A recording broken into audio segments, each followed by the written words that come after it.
Hello, and welcome to Greet the Week. I am Mona Duncan, and it is a delight to have you here. Uh, Today's topic is thoughts on healthy confrontations. That sometimes there are issues that really need to be addressed so that life can be more amiable. So pull up the share and put it on the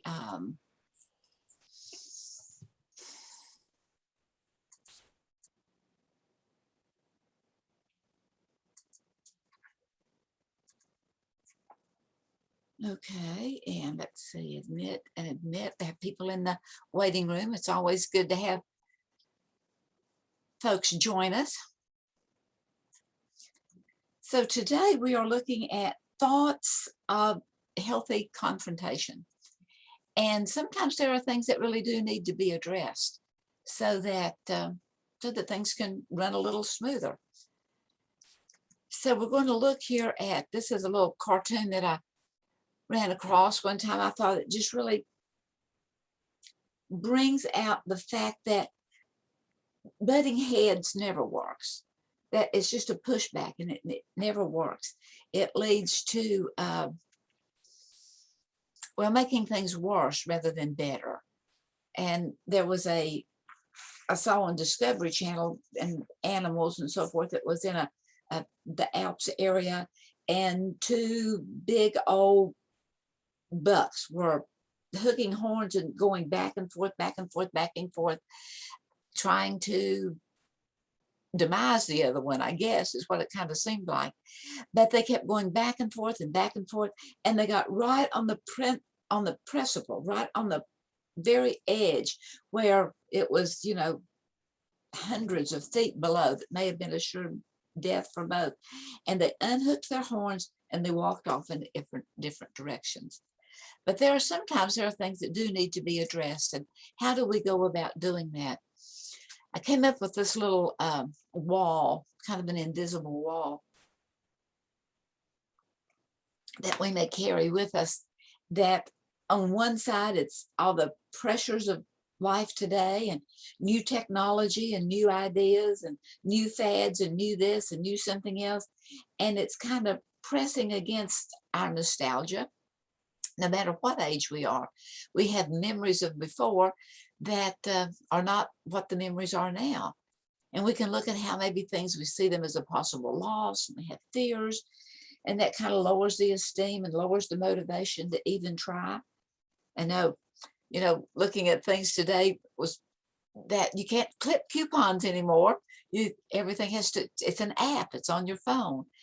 And once we become acclimated to using the apps or the QR codes on the phone, it may be a little easier, but until we do that, it can be, kind of pushing back against not wanting to learn anything new.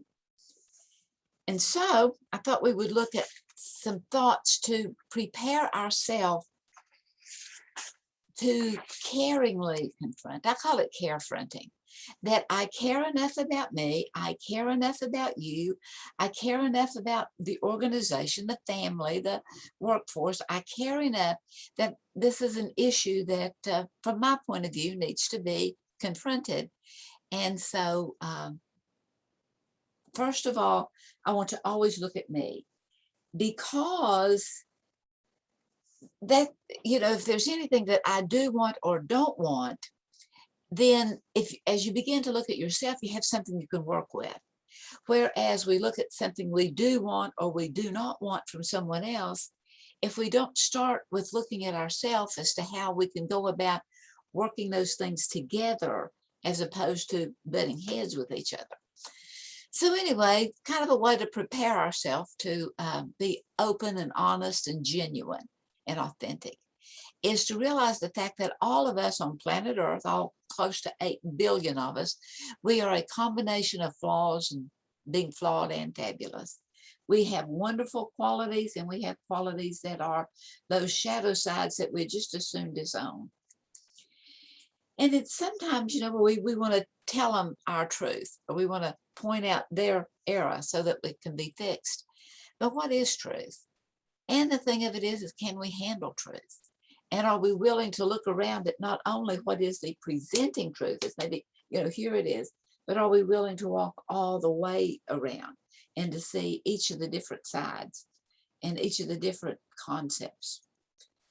And realizing that all energies exchange, that we have this vibe that comes out from us. Everyone does. We can't not have it. And that they exchange with each other. Whenever we meet with other people, those energies exchange. And it is, I've mentioned to you before that being a difficult person and being easily offended and so forth, well, I was one of those.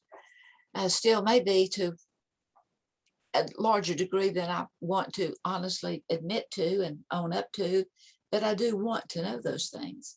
But anyway, I began to want an exoskeleton, where that instead of being thin-skinned and hard-hearted, I wanted to be thick-skinned and tender-hearted. Thick-skinned in that I wasn't so easily offended. And so as you prepare to address this other person about a issue that needs to be addressed, prepare yourself by putting on this exoskeleton, where not to be harsh, no, actually to have a real calm demeanor, to have a shield of faith, or to wear your heart on your sleeve. And I know that has kind of a negative connotation, that if someone wears their heart on their sleeve, then they just boo-hoo at Kleenex commercials and all this kind of stuff. But no, as we have our heart, wearing it where it is easily offended, but choosing to not be offended by it, because we're going to have this well-being and kind thoughts toward everyone that we meet and live with and work with and confront with. Anyway, and begin to spend just a few minutes of thinking about the other person's good qualities, because they do have them. And we are aware of them if we'll get honest with ourselves, that everyone has infinite worth and value, because we're human beings, the highest on planet Earth. And here's a quote from Neil Donald Walsh that I think is really, really powerful. He says, "You see beauty when you desire to see it. You see ugly when you are afraid to see beauty." And sometimes with that person that is difficult and that we want to correct them, we may have a little difficulty or even a little fear in about seeing something beautiful within them. So in looking at this previously, the past few weeks, we have looked at the Johari window, and which was developed by two psychologists, and it is looking at our total being, what we know about us and what we don't know. And this particular talk today is addressing our blind spots, and it's looking at window number 3, where either we have been blind to them or someone else has been blind, and we want to address them about that. Well, first of all, I suggest that we ask, these are just suggestions, okay? I suggest that we ask for permission, not just go in, blare it all out, just to let it all about you this and you that, and you something else, but ask permission. It's, I've been thinking about something that you said previously, something that I overheard, something that I may have misunderstood. And I'd like your permission to delve into this, to know more about it, or to see if I can understand where you were coming from. So ask permission. And then hopefully, once you have gained that permission, share something that would put you on common grounds. Like how's the weather going for you? How do you liking your new position at work? Something that's a common ground that you can talk about. Just not come right out and begin to interlock horns. And then it is being direct. Don't play a guessing game. Don't have them wondering what it is you're talking about.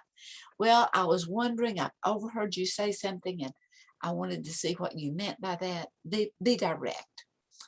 Kind, but direct. And then, so that was giving your point of view is the opening to settling this difficulty or this misunderstanding. But then It's time, there's time to speak up and there's time to shut up. It's time to listen. It's time to be open to the other person's feedback, where they are coming from, where they saw it to be. And as we are open to feedback, not just there with an automatic yeah, but being open to feedback leads to awareness, that we can see things that we were not aware of previously, that we can see where the other person is coming from, that we may agree with, we may not, but at least it's there, it's visible. It's something that we can begin to see in a knowing and an understanding way. And it is realizing that everyone works or acts upon and relates to their model of the world as the way we see things. Well, it's an app, so what? You can't use it, or you that? Well, it's an app. Let me help you learn how to use it. And everyone is acting on their model of the world, the way they see life. And knowing that truth hurts only when it's supposed to. If someone is saying truth, truth, truth, and it's just rolling off, but if they say something that's truth, that it's sharp. It's kind of like being pierced with it. And as we can take it and look at it and say, ooh, that hurt. That really has a point. Oh, maybe, just maybe, they have a point, and that's why it wounded me. Maybe there is a point to this, because truth hurts when it's supposed to. And then also, truth sets us free. So once we begin to realize that, ooh, I do resemble that remark. I do have that. I have been that way. And again, we're free will agents, so we can continue in that way, or we can begin to say, but it's not who I want to be, or it's not what I want. Because as we begin to embrace truth, even if the truth sometimes can be real ugly, even as we embrace the truth of how ugly I am being, then we are free, we're unfettered. And in working with the prisoners, I would mention that, where truth sets you free. But first you have to go through a lot of misery. And it sets you free doesn't mean that you are absolutely, that you don't have to report to a parole officer anymore, or you don't have any accountability. It just means that you're free, that you're not burdened down by those things that you were burdened down by. And then acceptance. We want to be open to feedback, and acceptance builds relationships.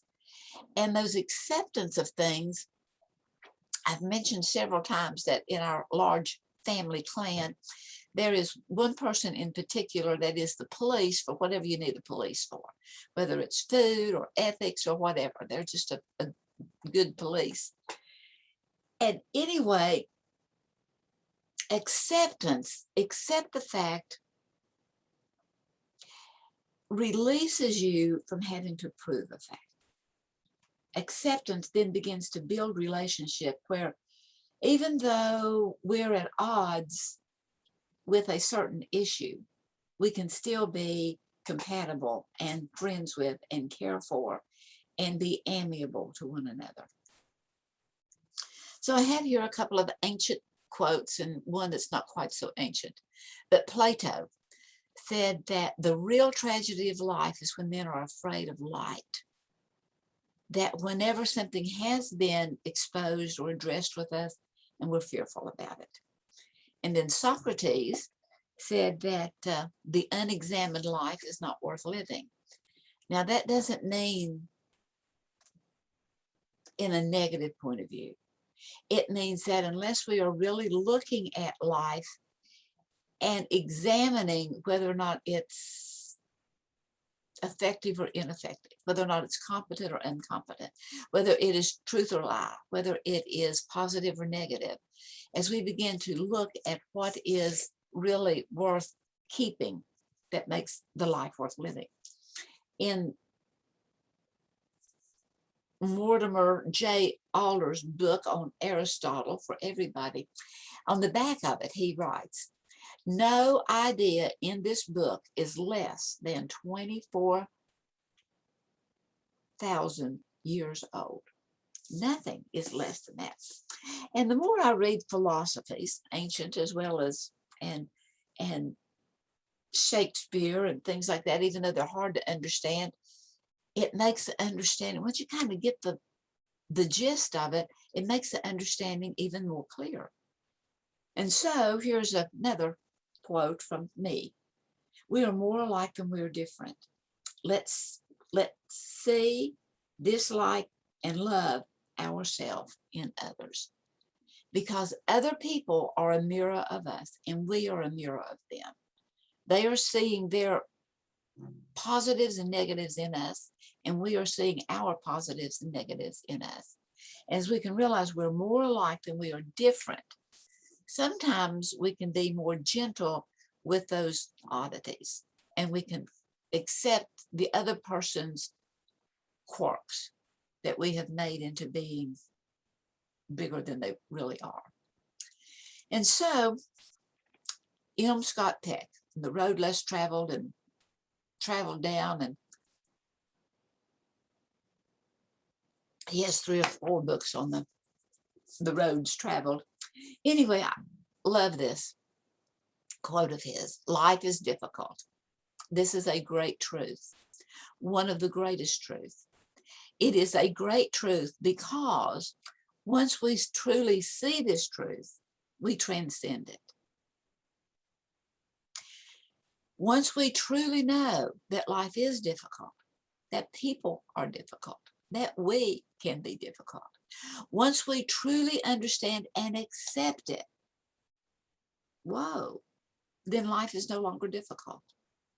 Because once it is accepted, the fact that life is difficult no longer matters. Once we accept it, we transcend it. Once we accept it, we begin to overcome it. We have a new buoyancy to us. We have a new energy to us. And it's that acceptance of, now I'm not talking, accepting is to receive it. You know, it's to receive the fact that this person is the blank police. And to, once you can receive that, you can move past it. It doesn't become such a difficult thing to maneuver around or live around. Anyway, thanks for being here, and many blessings and good mental health.